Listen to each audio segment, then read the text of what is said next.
Miracle. Pernahkah kau merasa bahwa dunia yang kau lihat dengan mata ini terlalu sempit? Bahwa di balik dinding kamarmu, di balik langit malam, dan bahkan di balik kelopak matamu yang terpejam, ada sebuah semesta lain yang hidup dan berdanyut, menunggu untuk disingkap. Sebuah dimensi halus yang selama ini telah ada, namun tak terlihat oleh mata biasa. Inilah dunia yang oleh para bijak kuno disebut sebagai alam astral. Dan kemampuan untuk memasukinya dengan sadar dikenal sebagai proyeksi astral atau penglihatan dengan mata batin. Ini bukan sekadar mimpi, ini adalah sebuah perjalanan kesadaran yang otentik, keluar dari kungkungan raga, masuk ke dunia antara di mana pikiran, energi, dan entitas halus berbaur tanpa batas. Kemampuan ini pernah menjadi rahasia yang dijaga ketat oleh para imam di kuil Mesir, para yogi di puncak Himalaya, dan para sufi dalam keheningan malam mereka. Namun di era digital yang bising ini, pengetahuan agung ini terlupakan, dianggap fantasi, atau bahkan ditakuti. Dalam episode kali ini, kita akan melakukan sebuah perjalanan yang melampaui mitos dan ketakutan.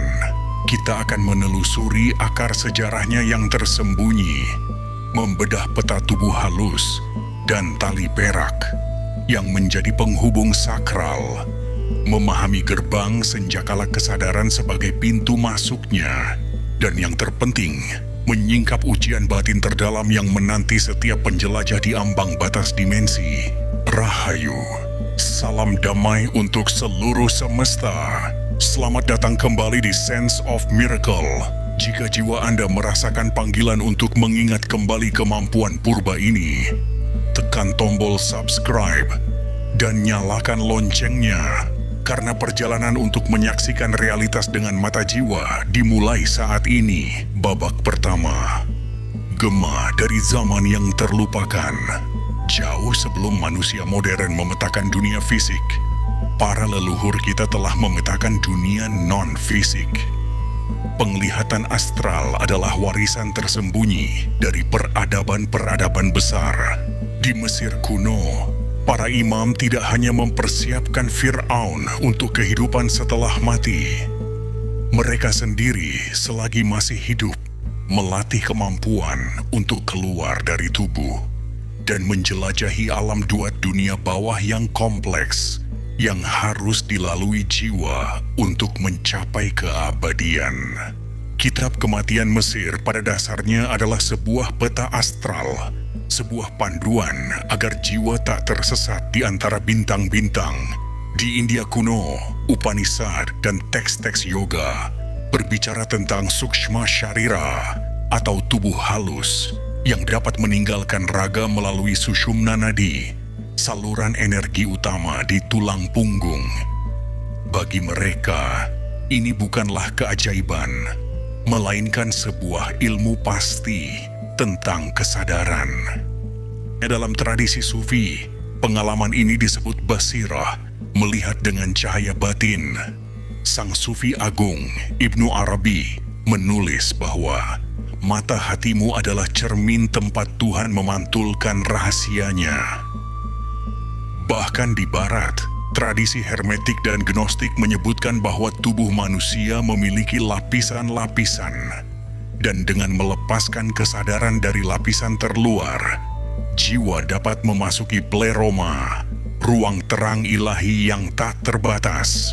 Suku-suku syaman di seluruh dunia, dari Amazon hingga Siberia, juga telah lama mempraktikkan penerbangan jiwa melalui ritual dan nyanyian untuk berkomunikasi dengan dunia roh.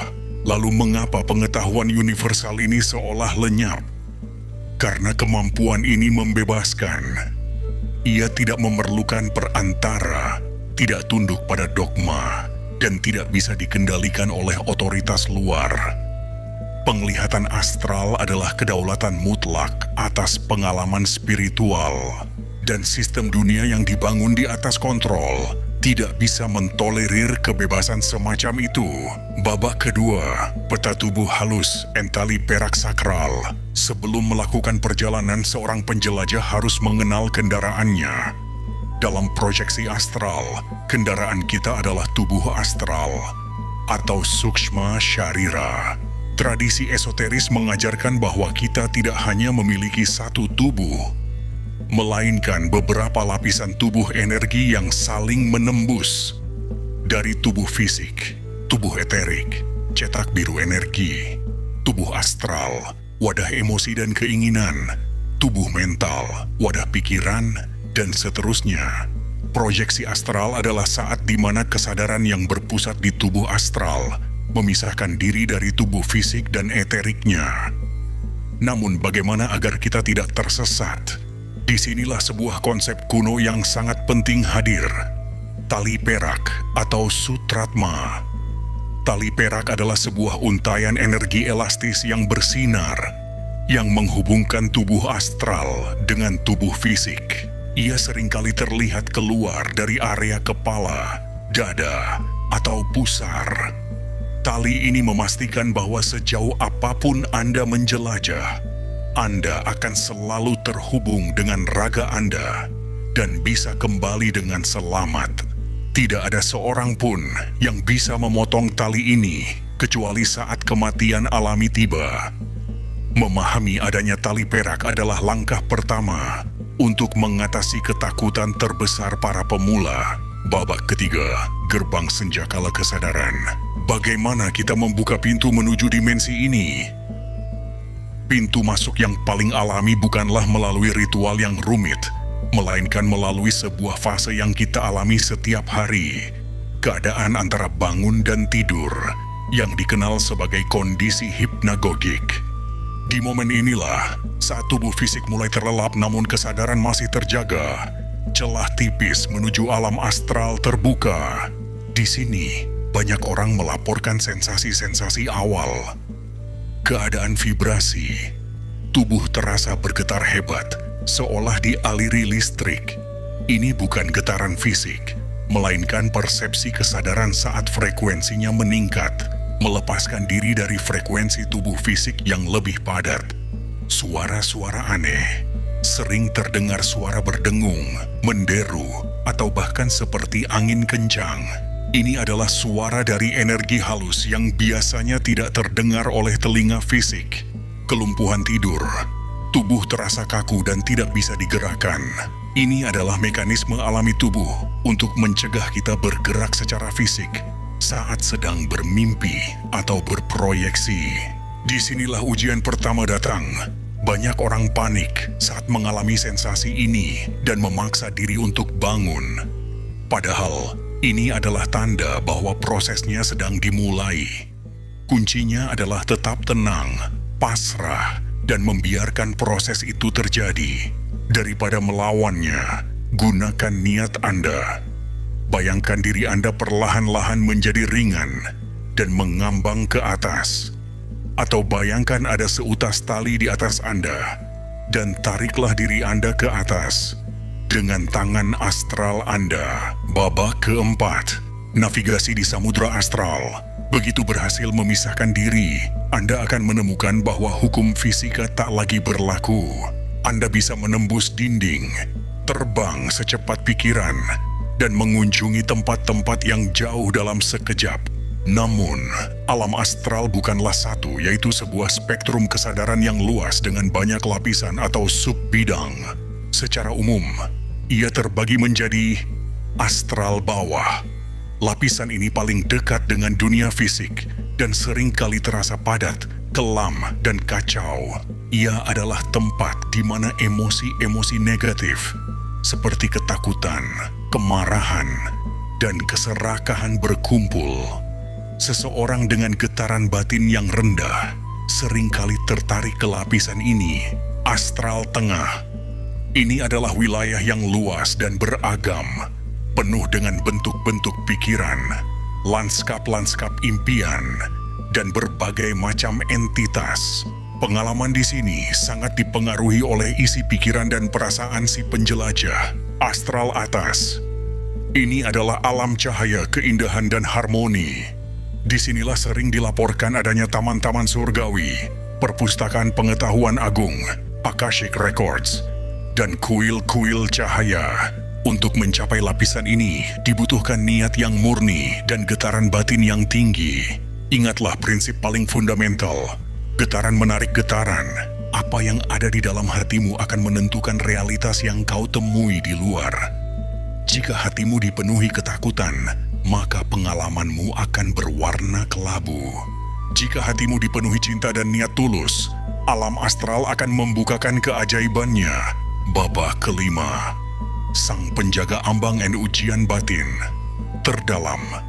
Bagi para penjelajah yang lebih dalam, ada sebuah ujian yang sering kali harus dihadapi.